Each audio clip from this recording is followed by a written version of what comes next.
Okay, started week 3 today. We took energy this morning and Let your worries float away like a fart in the wind. just a little recap. Logic, hold on. Logic didn't work.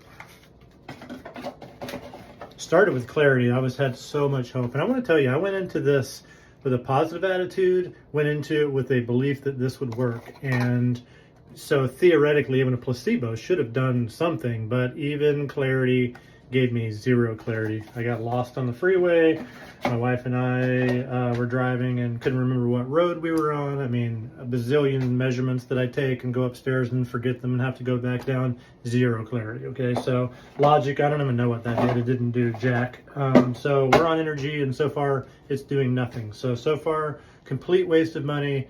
Never a waste of time, guys. Always, if you want to change your life, you got to try things. And if they don't work, it's not necessarily a failure, but it is just something that you learn that doesn't work. So just got to keep trying. I'm trying so hard to change my cognitive status. So I want to try everything, and I'm going into it positive. And so it isn't about, being negative and going, this isn't going to work. I really believe this was going to work, but, for whatever reason, it's not working for my brain. It says every brain is different. So maybe mine's just different than everybody else's.